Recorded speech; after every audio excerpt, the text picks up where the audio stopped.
দেখো 6 নম্বর অঙ্ক। এখানে দুইটা বাহু দেওয়া আছে। কয়টা বাহু দেওয়া আছে? চিত্র এঁকে নিলে ইজি হবে, অঙ্ক করা একদম ইজি হয়। দেখো, ধরে নিলাম এ সমান সমান কত মিটার, 26 মিটার। বি সমান সমান কত মিটার, 28 মিটার ধরে নিলাম আর কি। এখানে এ বি, তুমি এ বি আমি ধরছি, তুমি মনে করো সি ধরলা, ডি ধরলা, যেটা ভালো লাগে। হ্যাঁ, তোমাকে বলা হলো এই দুইটা বাহুর অন্তর্ভুক্ত কোণ নির্ণয় করো। এই দুইটা বাহু কি নির্ণয় করো? থিটা নির্ণয় করতে হবে। কি নির্ণয় করতে হবে? থিটা নির্ণয় করতে হবে। তো এখন আচ্ছা বলো, দুইটা বাহুর অন্তর্ভুক্ত কোণ দেওয়া থাকলে সূত্র কি বলো? অন্তর্ভুক্ত কোণ দেওয়া থাকলে সূত্র কি হবে? এরকম হবে না, half A B sine theta হবে। Half A B sine theta হবে। তো এখানে ক্ষেত্রফল দেওয়া আছে কত বলো? 182, তাই না? 182, ওকে। শোনো, এখানে 1/2 লেখা হলো, ভালো করে আগে বর্গমূলটি খেয়াল করো। এর ভ্যালু দেওয়া আছে কত বলো? 26। তাহলে এর পরিবর্তে আমরা কত লিখবো? 26, তাই না? বি এর পরিবর্তে কত লিখবো বলো? 28 সাইন থিটা লিখবো, তাই না? Is equal to 182। দেখো, এই টুটা এখানে আছে ভাগ অবস্থায়, ওই পাশে গেলে কি হবে বলো? গুণ করতে হবে।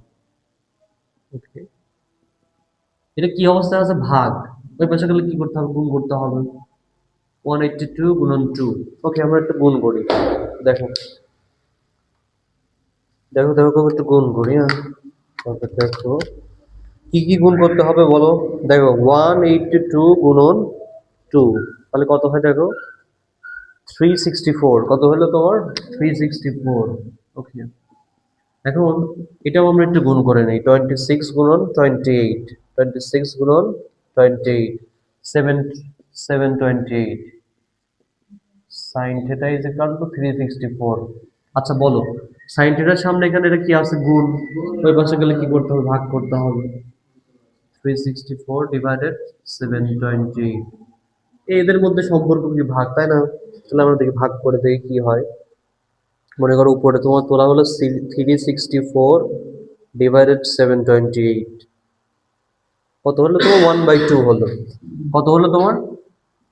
মনে করো যে আমরা যদি 5/10 থাকে কি হয় বলো? 5 হচ্ছে 5, 5 দুগুণে 10। এখানেও সেম কাহিনী। 364 হচ্ছে 364, 364 দুগুণে 728 হয়। একটু বড় আর কি, তাই আর কি। সাইন থিটা কত হলো? 1/2 হলো। সাইন 30 ডিগ্রির মান কত বলো?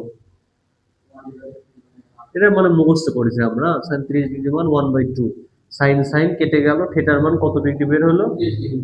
থিটা মানে অন্তর্ভুক্ত কোণ। থিটা মানে কি হবে তোমার? অন্তর্ভুক্ত